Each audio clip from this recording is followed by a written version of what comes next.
Intermittent fasting is a trend, but in fact, it has been around since the beginning of human existence. Does fasting work the same for men and women?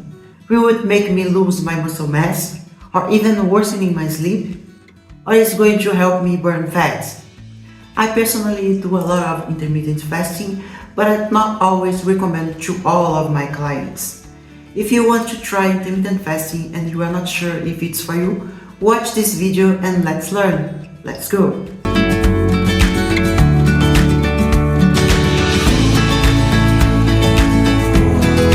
Hello everyone, welcome to my channel. My name is Camila and I am from Brazil. I'm a health coach and I take care of women. So let's understand the benefits of fasting and intermittent fasting. It improves your insulin sensitivity. If your insulin sensitivity is good, you burn fat easier and you build muscles easier.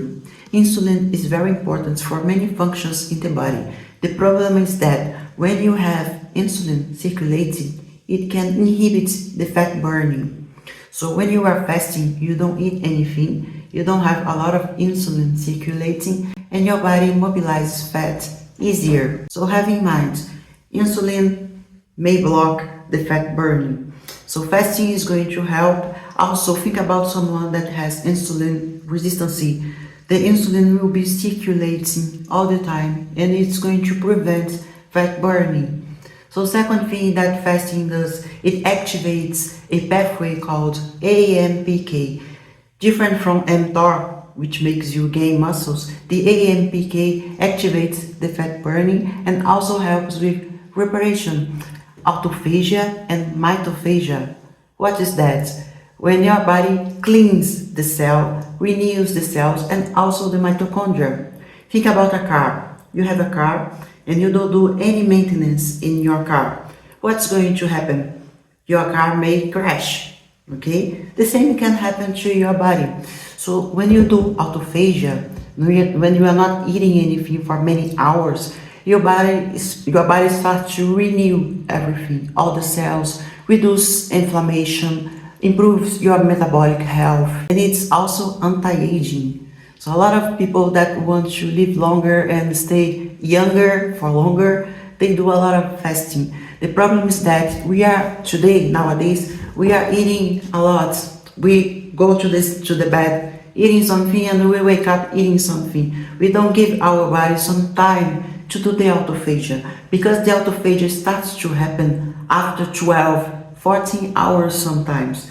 So you don't have this kind of reparation. So think about someone that has metabolic dysfunction, that has a lot of inflammation and is eating all the time, has a lot of insulin circulating. This person will never refresh and repair because of the food intake, because they don't give this window of not eating anything. So have this in mind. Another thing that fasting can help, not the fasting itself, but not eating near the time that you are going to sleep. Some people have digestion problems, acid reflux and so on.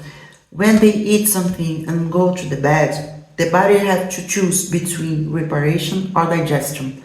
And body is going to prioritize digestion and will forget the other functions, and this may worsen the situation. So a lot of people with digestion problems will benefit from eating at least 3 to 4 hours before bed. Another thing is that a lot of people ask about muscle mass.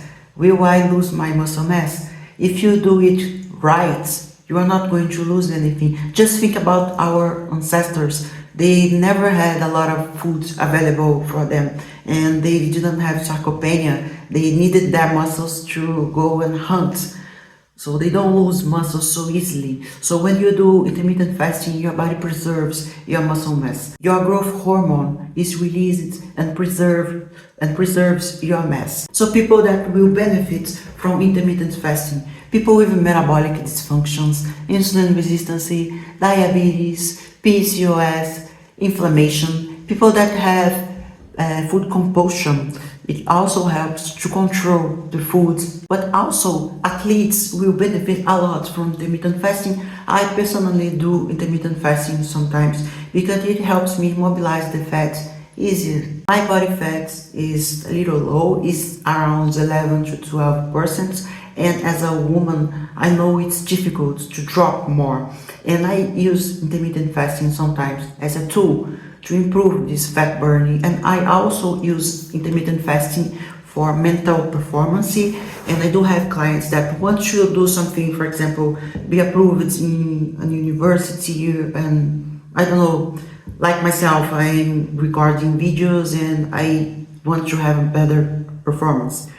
And sometimes I do intermittent fasting because when you are not eating, your body starts to use fats as a fuel, and it uses ketone bodies. I'm not talking about the ketogenic diet, which is very useful, but you also have ketone bodies when you are doing intermittent fasting and you are not eating for a certain time. So these ketone bodies, they improve your coordination. They also help reducing inflammation. So they are very useful for people that want to perform better. Also, people in biohacking use intermittent fasting as a tool as for performance and also anti-aging, because it's amazing for that. So people that may not benefit from intermittent fasting, it depends on the context. What I see is that most people that won't benefit from intermittent fasting are people that don't eat enough. The main problem is when you don't eat enough, and you may end up, for example, losing muscle mass and having fertility issues and so on. So malnourished people, if I get a client that's underweight, I won't recommend intermittent fasting to her, but she still can do intermittent fasting if she eats enough inside of the window. The problem is that when you have a small window to eat something, sometimes you are not able to eat the calories, to meet your calories, especially protein, because it can be very heavy in your digestion.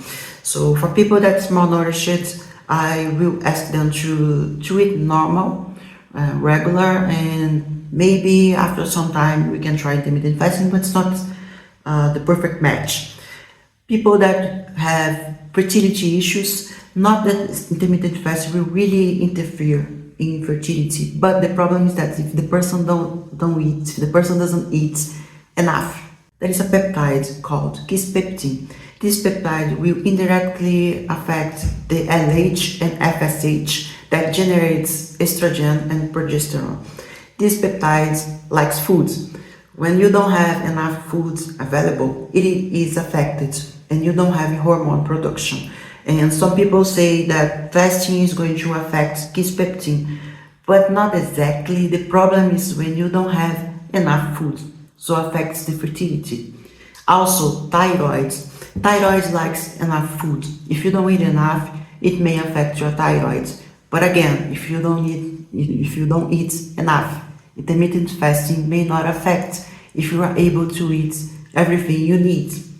Other people that may not benefit from intermittent fasting are people with anxiety, depression, and HPA dysfunction. HPA dysfunction is when you have unbalanced cortisol, high cortisol chronically or low cortisol after having a lot of stress. So these people may not benefit from fasting because they may feel worse, but it doesn't mean that they can never try fasting. They just have to adapt first. Also, people with metabolic disease can have hypoglycemia, but this is also easy to adjust. So you see, in the context, fast is going to benefit most of the people if done right. So how you can start doing fast if you want to try it? If you are that kind of person that eats something and go to your bed and wake up and eat something, try first 12 hours of fasting. For example, 8 p.m. was your last meal. Your first meal is going to be 8 a.m. the day after. Very easy, right? You allow your body at least to do more digestion and more reparation in 12 hours. Then, when you get used to it, you can increase to 14 hours. If you get used to it, you can increase to 16 hours. You will have more benefits. But the difference between 14 and 16 is huge. You feel a lot. And if you try 16 to 18, you feel much more. Some people will do 2 meals. Some people will do 3 meals. Some people will do 2 meals. Some people will do 1 meal. We call OMAD. OMAD has a lot of benefits. There is a documentary of a guy. he was overweight and he had some inflammation markers affected. He ate McDonald's every day. This is not something that I would recommend to my clients, but he ate McDonald's every day and he lost weight. He also improved his markers. So you see that fasting is very powerful because he was eating just junk and he improved his metabolic health. So it makes a lot of difference, but I don't recommend anyone to eat McDonald's every day because over time you may be deficient in some vitamins and minerals, and I don't think your body is going to keep this kind of benefits for a prolonged time. But anyway, you see how fasting can be powerful. It just have to be well done, and it depends on the context. Okay, but I will recommend to a lot of people. So if you enjoyed this video, give a thumbs up, subscribe, share with your friends, and let's grow this community. Thank you so much.